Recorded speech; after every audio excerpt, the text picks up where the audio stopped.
الرحمن الرحيم قل هو الله أحد الله الصمد لم يلد ولم يولد ولم يكن له كفوا أحد صدق الله العظيم.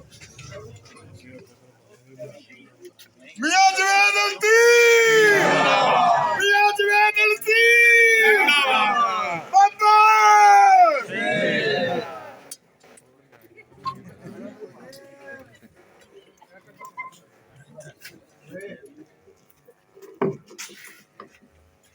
بسم اللہ الرحمن الرحیم.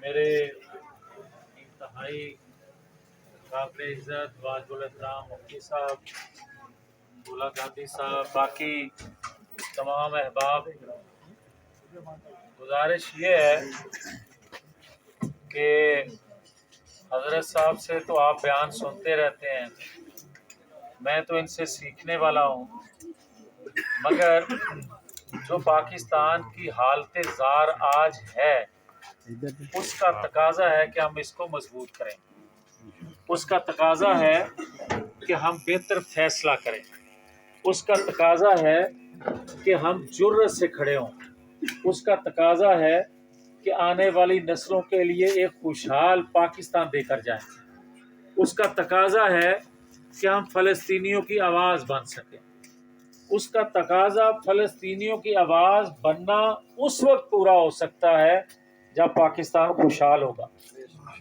خوشحالی کے بغیر خالی پیٹ کے ساتھ آپ ہمسائے کی مدد نہیں کر سکتے، اور اگر پیٹ میں کچھ ہوگا تو آپ دنیا کی کسی دوسری ریاست میں اپنے بھائیوں کے لیے آواز اٹھا سکیں گے.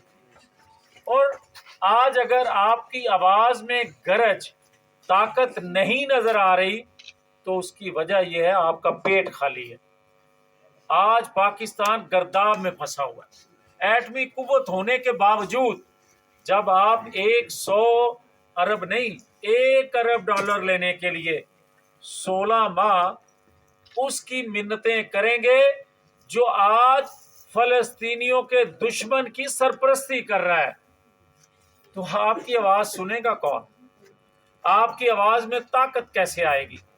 اگر آپ خوشحال ہوتے جو کہ 2017 میں تھے تو آج نہ کسی کو جرأت ہوتی فلسطین کے مسلمانوں سے ظلم کرنے کی، نہ مقبوضہ کشمیر آپ کے ہاتھ سے جاتا.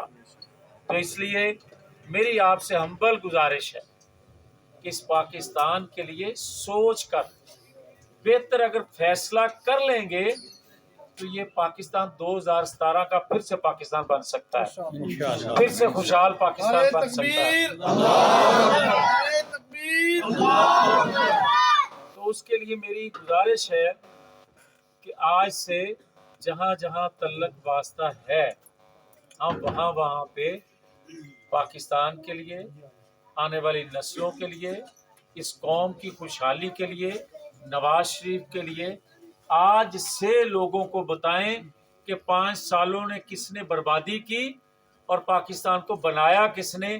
بنانے والے کا ساتھ دیں گے تو آئندہ بھی خوشحالی آئے گی، برباد کرنے والے کے پیچھے چلیں گے مزید پاکستان برباد ہوگا. یہی میری گزارش تھی، اور میں توقع رکھتا ہوں مفتی صاحب کی موجودگی میں کہ انشاءاللہ تعالی یہاں سے جس طرح ہمیشہ آواز پاکستان کے لیے اٹھتی ہے، نواز شریف کے لیے ہاتھ اٹھتے ہیں، انشاءاللہ اس دفعہ بھی اٹھیں گے. بہت شکریہ، مہربانی، السلام علیکم.